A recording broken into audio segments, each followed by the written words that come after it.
Okay, so get this. Imagine, right? You're accused of murdering your girlfriend. Spend like 18 months in jail just waiting for the trial. And then you're found not guilty. But, There's a but. oh yeah, big but. A lot of people still think you did it. That's what happened to this guy, Kevin Jones, back in 2007. Small town in Arkansas. Crazy. Yeah, talk about a story that sticks with you. I mean, what happens after something like that? Exactly. And that's what we're going to really dig into today. How do you deal with that?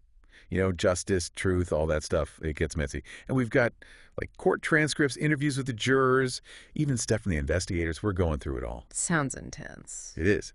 So first things first, the crime. What happened to Nona Dirksme? So Nona, she was found murdered in her own apartment. Brutal scene, man. Beaten, choked, cut. They even used a floor lamp to, kill her. Still her. This was December 2005, tiny Arkansas town. Everyone was in shock. Awful. So young. And a whole community looking for answers. How did Kevin Jones end up the main suspect? The prosecution, they went after Kevin almost immediately. Said he was jealous, found a condom wrapper in Nona's place, thought she was seeing someone else. But their big thing, a bloody palm print, right on the light bulb of that same floor lamp. And guess what? It matched Kevin. Bloody palm print right there at the scene. Seems pretty open and shut now. You'd think, right. But the defense, they argued something pretty interesting. They said the investigation was so messed up, it actually pointed away from Kevin. Wait, hold up. So a bad investigation helped him? How's that work? They pointed out a bunch of things, like that palm print. They argued, based on where it was and the temperature that night, the blood should have dried way faster than the prosecution's timeline allowed. So are they saying Kevin left the print after the murder happened? Yeah. Like maybe when he found her? Bingo. And here's another thing. Not enough fingerprints. Like the sliding glass door where the killer probably came in, the bloody smudges all over, even the kitchen counter with that condom wrapper. No fingerprints taken from any of it. It's like they were so focused on Kevin, they didn't even look anywhere else. Exactly. Oh, and about that wrapper. The whole jealous rage thing. Yeah.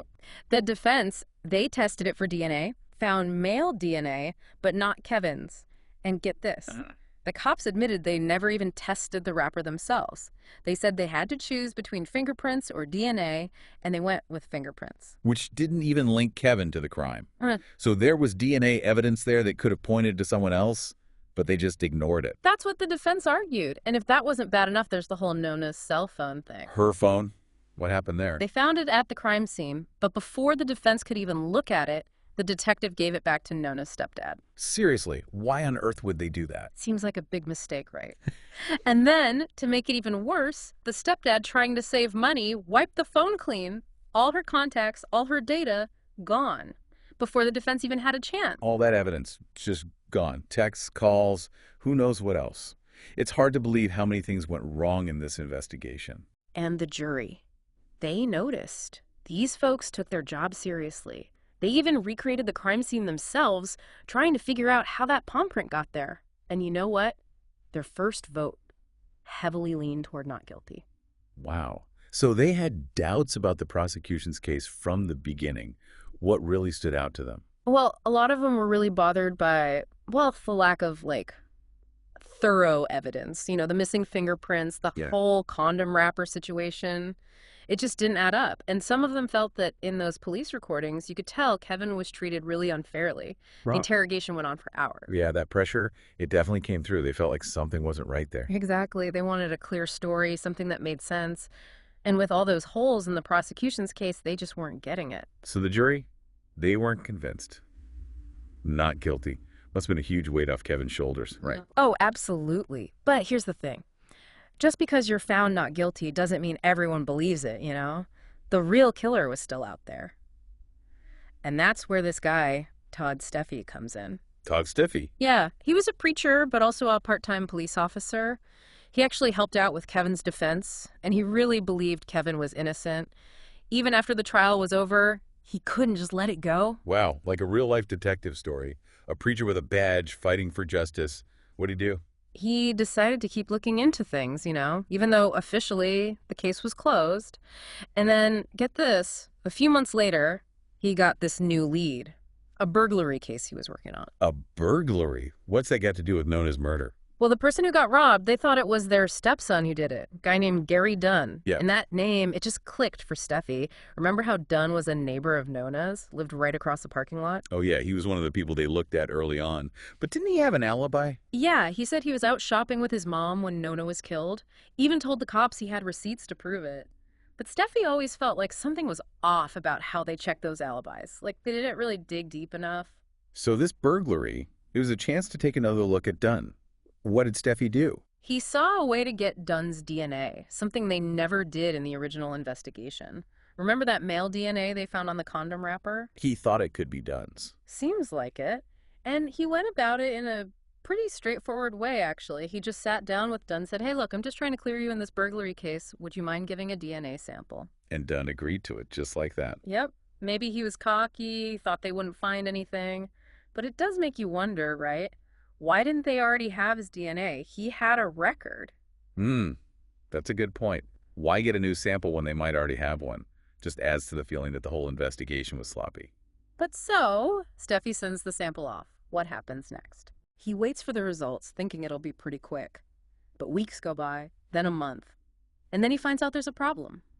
They never ran the test. Not enough money.